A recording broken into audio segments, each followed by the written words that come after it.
Dilahirkan 8 September 1989 di Kota Malang, Dr. Gamal Albin Said adalah seorang inovator kesehatan dan wirausaha sosial.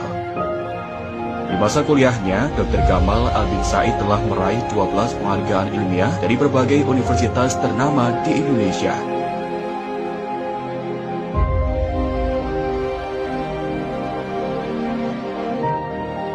Kisah seorang anak pemulung bernama Khairunisa yang meninggal di gerobak sampah ayahnya karena sakit diare dan tak mampu berobat memotivasi Dr. Gamal Albin Said mengembangkan berbagai inovasi kesehatan untuk mencapai visinya membuka akses layanan kesehatan kepada semua orang, khususnya mereka yang kurang mampu.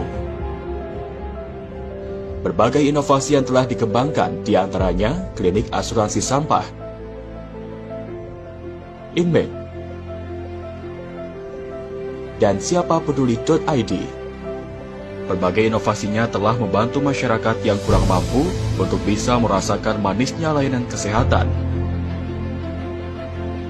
Dengan berbagai inovasi kesehatan yang telah dikembangkan, Dr. Gamal Albin Said menjadi pemuda pertama di dunia dan satu-satunya di Asia yang meraih penghargaan HRS The Prince of Wales Youth Sustainability Entrepreneur Award dari Kerajaan Inggris yang diserahkan langsung oleh Pangeran Charles. Tak hanya itu, lebih dari 50 penghargaan dan 12 diantaranya adalah penghargaan internasional dari Inggris, Jepang, Jerman, Korea Selatan, India, Thailand, Kamboja, Peru, dan Amerika Serikat. Selain itu, Dr. Gamal Albin Said juga masuk dalam satu di antara 50 inovator sosial paling berpengaruh di dunia. Berbagai tokoh-tokoh dunia juga ikut mengapresiasi karya Dr. Gamal Albin Said, termasuk di antaranya Presiden Rusia Vladimir Putin. Selain mengembangkan inovasi kesehatan, Dr. Gamal Albin Said juga aktif menjadi inspirator dan telah menjadi pembicara di 17 negara. Sebuah perjalanan Dr. Gamal Albin Said tersebut telah ditulisnya dalam buku yang berjudul Muda Mendunia, Era Baru Wirausaha Sosial dan Catatan Perjuangan Politik. Dapatkan bukunya dan jadilah pemuda yang mendunia. Nahdlatul Ulama di Kemenak yang tercatat 27.000 pondok pesantren. Muhammadiyah 106 tahun yang lalu Kiai Haji Ahmad Dahlan keluar rumah menawarkan perabot rumahnya untuk dijual untuk gaji guru-guru yang mengajar di sekolah Muhammadiyah. Tapi apa yang terjadi 106 tahun kemudian? Sekarang Muhammadiyah punya 12.000 sekolah, 180 universitas, 107 rumah sakit, 10 fakultas kedokteran dan melahirkan 700 dokter setiap tahun. Ketika kita semua berkumpul di sini, miliaran orang berkumpul sedang berdoa kepada Tuhan. Ya Allah, kembalikan aku ke dunia supaya aku bisa beramal soleh. Jadi semua kebaikan kita hari ini, usaha kita sehari ini itu adalah upaya kita memastikan amal-amal kita melampaui usia kita.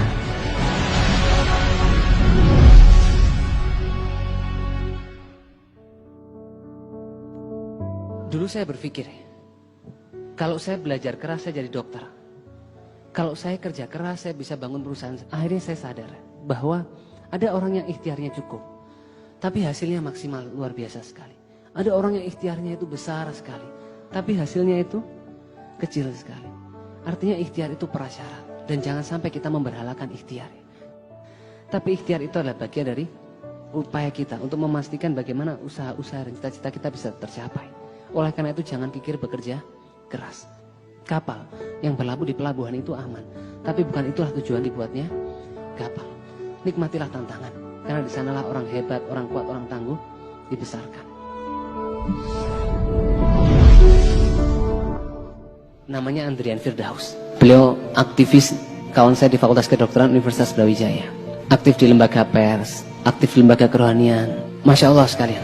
20 Januari, ketika saya magang di rumah sakit, saya terima kabar bahwa sahabat saya ini meninggal karena kecelakaan dengan truk kontainer. Waktu malam hari saya kabarkan kepada teman-teman bahwa Andrian telah meninggal. Bapak Ibu tahu apa yang mereka tanyakan? Gamal, ini Andrian yang sering azan di musola itu kah? Gamal, ini Andrian yang suara koriknya itu bagus kah? Gamal, ini Andrian yang suara tilawahnya itu bagus kah? Jadi sahabat saya ini dikenal dengan kepandaiannya melantunkan ayat suci Al-Quran dan hobinya mengumandangkan azan. Kepintaran, kekayaan, jabatan, popularitas, keindahan paras, itu semuanya akan kita tinggalkan. Tapi betapa kita lalai mengingatnya seolah-olah kita ini akan hidup selamanya, sehingga kita mengutamakan dunia yang fana ini. Jadi periksa diri kita, kalau cita-cita itu belum tercapai, jangan-jangan badan kita belum pantas untuk kemuliaan itu. Saya ingin berbagi cerita tentang seorang ibu. Ibu ini usianya 46 tahun. Beliau mohon izin sama suami sama anaknya mau kuliah lagi. Di usia 46 tahun, bukan mau mengambil S2, S3. Tidak, ibu ini mau ambil D1 ilmu tafsir. Ditanya sama anaknya, sama suaminya, Mami ini sudah tua, mau apa kuliah lagi? Apa jawaban ibu ini? Beliau mengatakan, Mami mau mengerti arti bacaan sholat dan mau menyelamatkan anak-anaknya dari api neraka. Setiap anaknya ini berangkat ujian, ibu ini tanya, Nak, nanti kau ujian jam berapa? Waktu kau ujian, Mami di atas sajadah. Waktu anaknya presentasi, ibu ini tanya, Nak, nanti kau presentasi jam berapa? Waktu kau presentasi, Mami di atas sajadah. Berjalan terus berbulan-bulan, bertahun-tahun. Sampai 2 bulan lalu ada global listing dari American Conservation Coalition, masukkan anaknya 1 dalam 30 pemuda di bawah 30 tahun, The Green Generation. Bahkan World CSRD di India masukkan anaknya 1 di antara 50 inovator. Siapakah ibu itu? Ibu yang membesarkan saya, Bapak Ibu semua. Dan saya yakin di ruangan ini kita menyaksikan orang tua kita melakukan pengorbanan yang sama. Saya kelas 3 SD, saya ingat ada tugas ngetik naskah drama. Di rumah itu tidak ada komputer, tidak ada laptop. Bapak saya itu bawa mesin ketik dari kantor keluarga kami. Ibu saya ngetik mulai malam sampai pagi. Saya diterima di SMP 3 Malang, itu nomor 7 dari bawah. SMP favorit di sana. Itu ayah ibu saya senang sampai syukuran nasi kuning waktu itu buat 1 RT. Bahkan satu momen yang banyak orang yang tahu. Bapak saya itu jual tanahnya supaya saya, anaknya yang namanya Gamal ini bisa kuliah di kedokteran. Bahkan satu momen yang mahal dalam kehidupan saya, yang saya berdoa semoga Allah kesempatan mengulangi momen-momen itu. Saya jam 4 pagi terima email dari Cambridge University. Saya masuk 1 dari 7 finalis penerima penghargaan kehormatan dari kerajaan Inggris. Itu ayah saya menghampiri, ibu saya waktu itu bangun, itu saya saksikan wajah kebahagiaan penuh kebanggaan. Jadi I have something life for, someone I must not disappointing. Dan saya yakin betapa banyak kita di masjid ini merasakan orang tua kita membatalkan mimpinya, melupakan mimpinya, membiarkan hidupnya itu berlalu tanpa kesenangan, supaya kita anak-anaknya ini bisa belajar lebih baik, bisa bekerja lebih baik, bisa bermanfaat untuk lebih banyak orang. Tapi berapa banyak di antara kita melupakan itu kan, dan membiarkan masa muda kita berlalu tanpa keinginan sedikit pun membahagiakan kedua orang tua kita. Apalagi kita yang muslim diajarkan 1 di antara 3 amal yang Allah cintai itu anak yang berbakti sama orang tua, dan 1 di antara 2 azab yang Allah percepat di dunia selain pemimpin yang zalim itu anak yang durhaka sama orang tuanya. Maka terimalah dengan ikhlas bahwa cara kita memperlakukan kedua orang tua kita itu adalah pemberitahuan kepada Allah bagaimana Allah memperlakukan kita.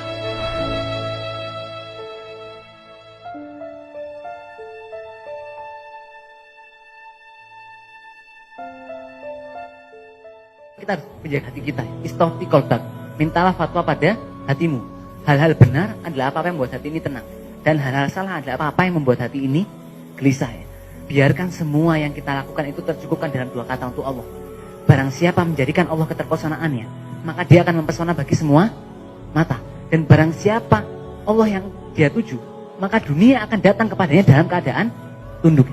Dan orang itu tidak peduli seberapa hebatnya kita. Orang tidak peduli seberapa kayanya kita. Orang tidak peduli seberapa pintarnya kita. Orang tidak peduli seberapa berpengaruhnya kita. Yang orang pedulikan cuma 1.